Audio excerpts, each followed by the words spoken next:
అమ్మలేని నన్ను అమ్మలా చూసుకున్నందుకు ఆ రుణం తీర్చుకునే అవకాశం నాకిలా ఇచ్చింది.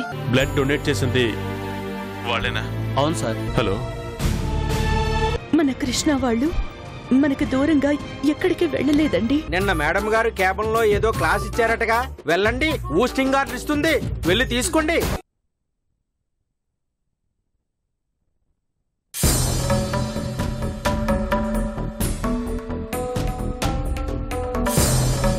Good morning madam.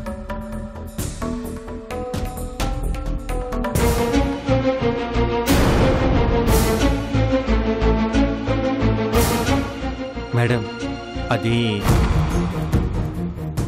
Hitech city దగ్గర మన సైట్ లో కమర్షియల్ కాంప్లెక్స్ కట్టడానికి పర్మిషన్ వచ్చింది. ఆ కవర్స్ లో డీటెయిల్స్ ఉన్నాయి. కొంచెం ట్రెండీగా ఏదైనా డిజైన్స్ రెడీ చేయండి.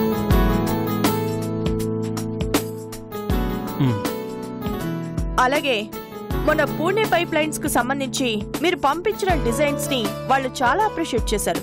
Keep it up.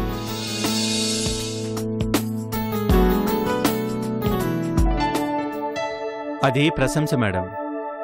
మీరిచ్చే శాలరీ కన్నా విలువైంది. కాస్త నవ్వుతూ చెప్పొచ్చు కదా అని. వినటం మొదలు పెడితే చాలు చెప్పడం మొదలు పెట్టేస్తారు కదా. మీరు చేసే వర్క్ కి నేను మంత్లీ ఇంత అని పే చేస్తున్నాను. నచ్చకపోతే బాగాలేదు అని ఎలా అంటానో, నచ్చితే నచ్చింది అని అలాగే అంటాను. నచ్చినా నచ్చకపోయినా నా ఎక్స్ప్రెషన్ ఇలాగే ఉంటుంది. మీ ఇష్టం madam. You can go. 1 minute. మీ వదిన గారికి ఎలా ఉంది? బాగున్నారు madam. Thank you so much. Okay, వెళ్ళి ఆ వర్క్ ఫినిష్ చేయండి.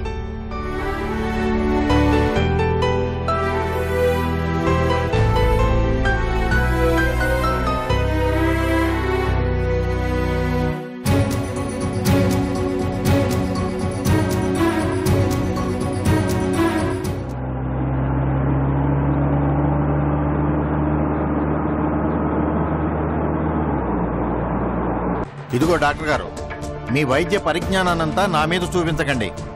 అందులో కొలెస్ట్రాల్ ఉంది, ఇందులో షుగర్ ఉందని, అందులో రబ్బర్ ఉంది, ఇందులో ఇనుము ఉందని ఇప్పటికే నా చేత గడ్డి తినిపిస్తున్నారు. ఇంకా మీరు మా అమ్మాయికి నా గురించి జాగ్రత్తలు చెప్పి నా ప్రాణం తీయొద్దు. అందుచేత మా అమ్మాయికి ఫోన్ చేసి నా గురించి సలహాలు ఇవ్వటం మానేయండి ప్లీజ్. అరే ఖరాబు.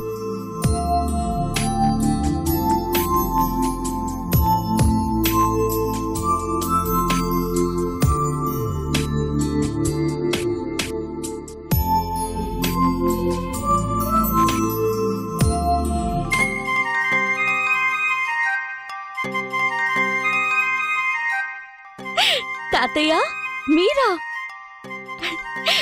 ఎక్కడి నుంచి? చిన్న పని మీద బయలుదేరానమ్మా, నిన్ను చూసి ఆగాను. మళ్ళీ ఒక్కరే వెళ్తున్నారా? బయటికి వచ్చేటప్పుడు ఎవరినైనా తోడు తెచ్చుకోమని చెప్పాను కదా. నీలాంటి మనవరాలుంటే తోడొచ్చేది లేదు కదమ్మా. ఏంటి చూస్తున్నారు? ఆ రోజు నువ్వు పెట్టిన లడ్డు బ్రహ్మాండంగా ఉంది. మళ్ళీ ఏమైనా తెచ్చావేమోనని. మీకు లడ్డంటే అంత ఇష్టమా? నీ చేత్తో ఏదిచ్చినా ఇష్టమేనమ్మా. మీరిలా ఎదురుస్తారని నాకు తెలియదుగా, లేదంటే తీసుకొచ్చేదాన్ని. పర్వాలేదులే అమ్మా, నాకు ఈ రోజు నీ చేత్తో తినే అదృష్టం లేదనుకుంటాను. అంత బాధపడాల్సిన అవసరం లేదులే. నువ్విప్పుడు నా చేత్తో తినాలి, అంతేగా? ఇక్కడికి దగ్గరే మా ఇల్లు, వస్తావా? మనవరాలు పిలవాలే కాని ఈ తాత కాదంటాడా? నీకు బాగా ఇష్టమైన స్వీట్ చెప్పు. పాయసం. అది జీడిపప్పు, ద్రాక్ష, బాదం పప్పు వేస్తే మరీ ఇష్టం. సరే రండి చెప్తాను.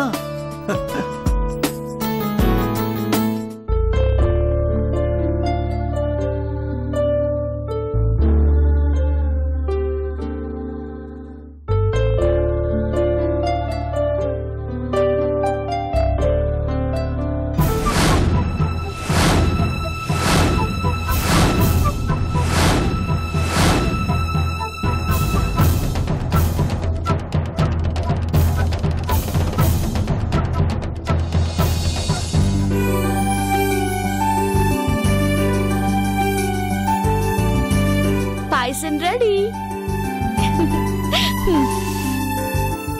బా, పాయసం ఎంత అద్భుతంగా ఉందో ఈ కమ్మని వాసనే చెప్తోంది.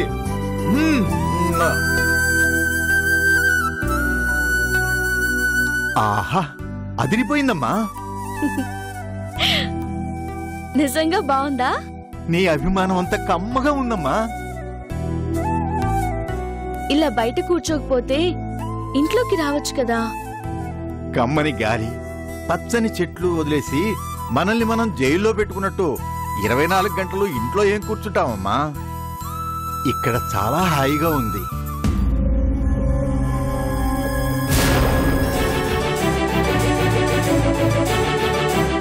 నీ చేతి వంట ఇంత కమ్మగా ఉంటుందని తెలిస్తే రోజూ వచ్చేవాడి కదమ్మా. నిన్ను రావద్దు అనేది ఎవరు తాతయ్య? ఈ ముసలాడేంటి రోజూ వచ్చి ఇంటి మీద పడి తింటున్నాడని మీ అమ్మా నాన్న అనుకోరు? డాడీ ఏమనుకోరు, అనుకోవడానికి అమ్మ లేదు. అంటే మీ అమ్మ దేవుడి దగ్గరుంది.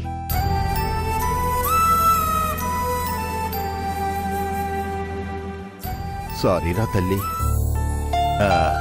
అవును, మీ డాడీ ఏం చేస్తుంటారమ్మా? ఓ కంపెనీలో ఇంజనీర్ గా పనిచేస్తున్నారు. కంపెనీలోనా? ఏ కంపెనీలోనమ్మా? జయంతి గ్రూప్ ఆఫ్ కంపెనీస్ అని. నీరు తాగండి. ఎవరో తలుచుకుంటున్నట్టున్నారు తాతయ్య. అవునవును. మీ డాడీ జయంతి గ్రూప్ లో పనిచేస్తున్నాడు అన్నావు కదా, పేరేంటమ్మా? కృష్ణప్రసాద్. ఓ, కృష్ణప్రసాదా. నేను మీ ఇంటికి వచ్చాను కదా, మరి నువ్వు మా ఇంటికి రావా? వస్తాలే తాతయ్య. తప్పకుండా రావాలి. మరి ఇంక నేను బయలుదేరతానమ్మా. ఉండొచ్చుగా, డాడీ వచ్చాక ఒకసారి పలకరించి వెళ్తురు గాని. తప్పకుండా పలకరిస్తాను. మళ్ళీ వస్తాను కదా. కనీసం ఇంటి లోపల కూడా రాలేదు. ఇప్పుడు ఇంటి వరకు వచ్చాను, ఈసారి ఇంటి లోపలికి వస్తాను. వస్తానమ్మా, జాగ్రత్త.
ఏం చూస్తున్నావు అర్చన? నేను మళ్ళీ ఈ ఇంటిని చూడగలుగుతాననుకోలేదండి.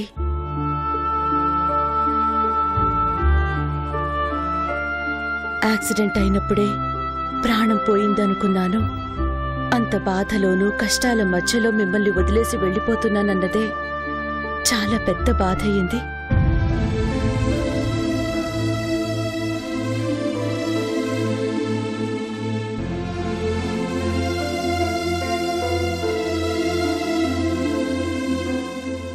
అవునండి, ఇంత జరిగినా లలిత అశోక్ కనిపించలేదు. అశోక్ వాళ్ళు కోయంబత్తూరు వెళ్ళి చాలా రోజులైందని లల్లిని తీసుకుని వెళ్ళాడంట. నువ్వు ఈ స్థితిలో ఉన్నావని తెలిస్తే లల్లి తట్టుకోలేదని నేను చెప్పలేదు అర్చన. వాళ్ళు ఊళ్ళో లేరు. కృష్ణ, చందు ఏ ఊళ్ళో ఉన్నారో తెలీదు.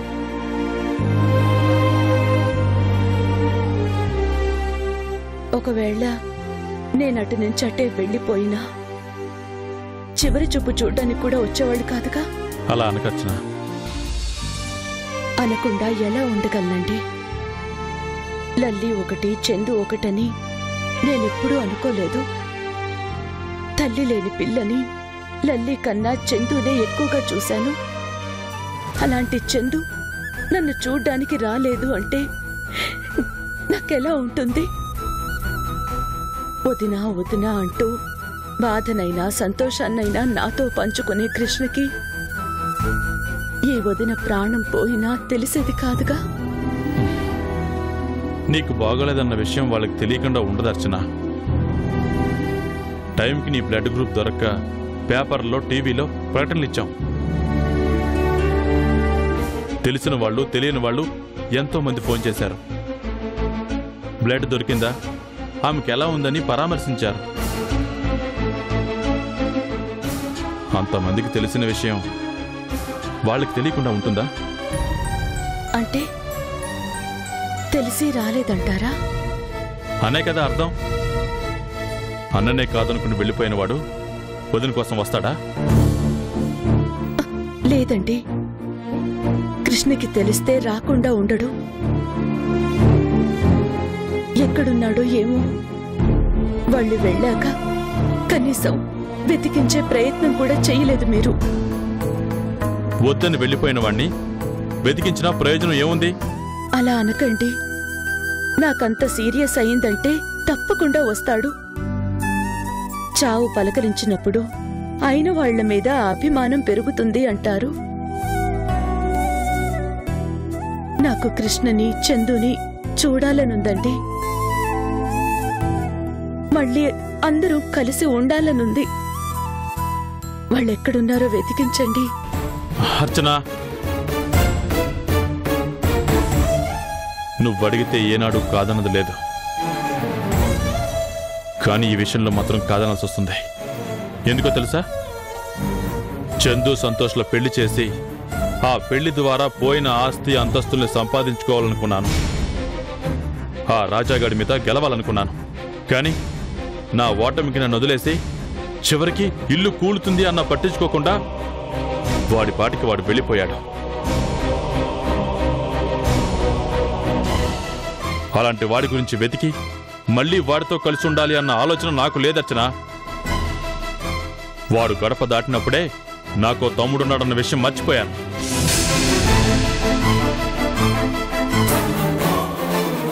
నువ్వు ఆ విషయం మర్చిపోతే మంచిది. నాకు నువ్వు, నీకు నేను, మనకి మనం, అంతే. మనకెవ్వరూ లేరు, ఎవరూ అవసరం లేదు. వదిన ప్రాణం పోయిందన్నా రాలేనంత పరాయిదాన్నైపోయానా? ఈ వదిన్ని ఎలా మర్చిపోయావు కృష్ణ?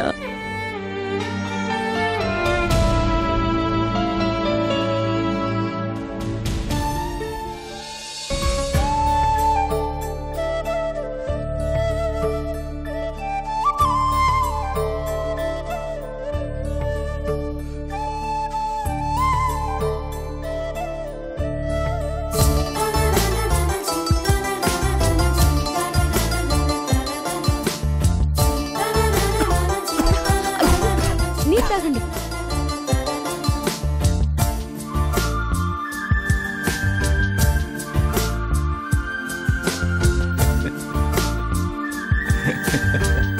ఇదేంటయ్య గారు, తమలో తమరే నవ్వుకుంటున్నారు? దేవుడు ఒక్కొక్కసారి అన్యాయం చేస్తూ ఉంటాడు. ఉన్నవాడి విలువ ఎప్పుడూ డబ్బులోనే ఉంటుంది. అది చినిగిపోయినా, వాడు చితికిపోయినా ఎందుకు పనికిరాడు.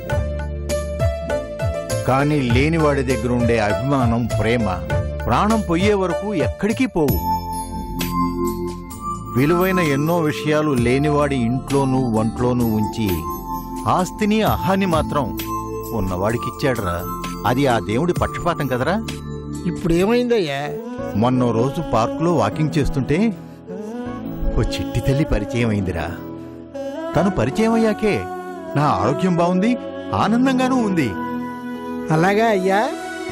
ఆరోగ్యం ఒక మందులతోటే బాగుపడదురా, అభిమానంతో కూడా బాగుపడుతుందని ఆ చిట్టి తల్లి పరిచయం అయ్యాకే తెలిసింది.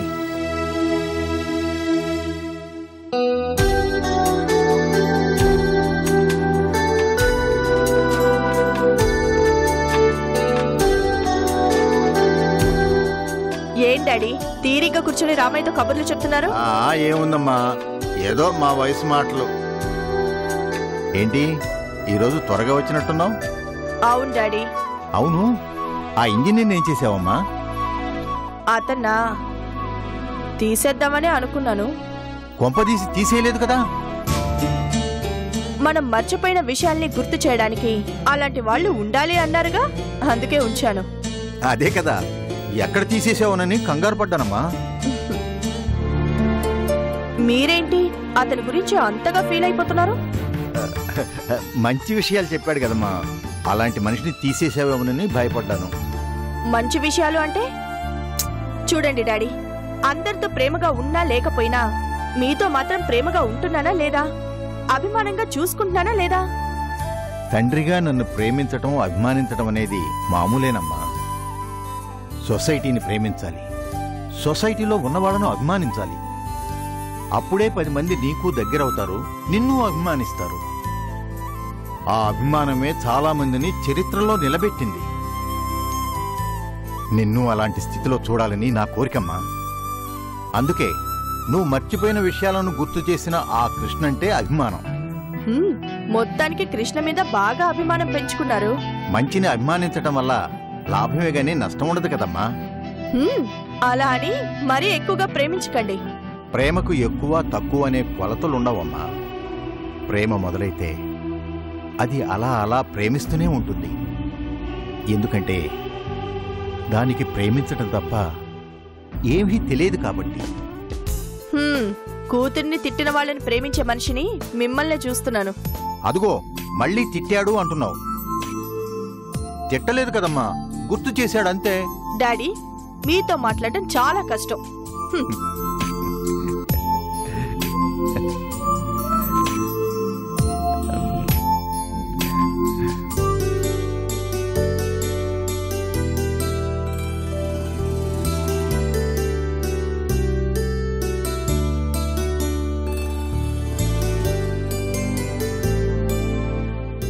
రాజా, అర్చన గారిని హాస్పిటల్ నుంచి డిశ్చార్జ్ చేశారంట.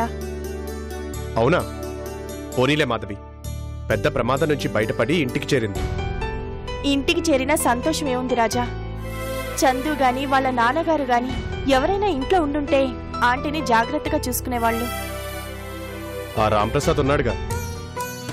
పగలు పంతాల గురించి ఆలోచిస్తూ బిజీగా ఉండే ఆయనకి భార్యను చూసుకునే తీరిక ఉంటుందా?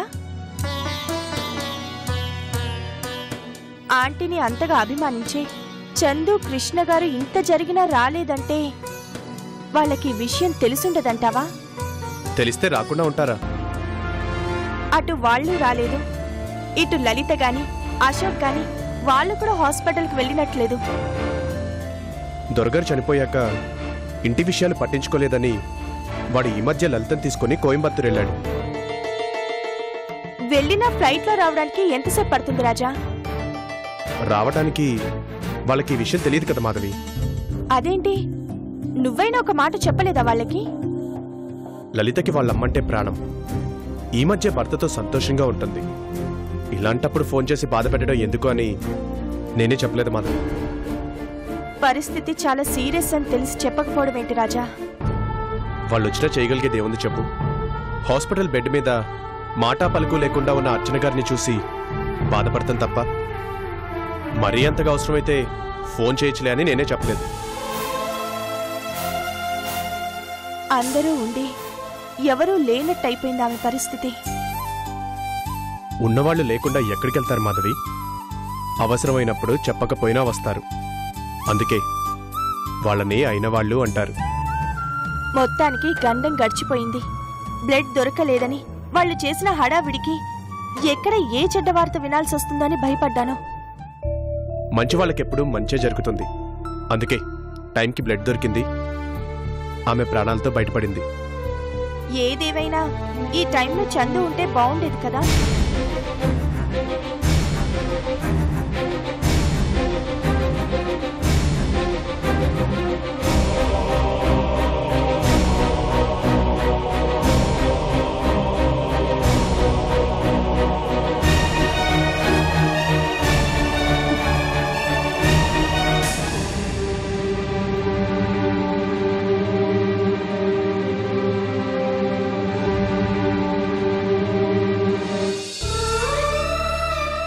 చందు, అమ్మా చందు.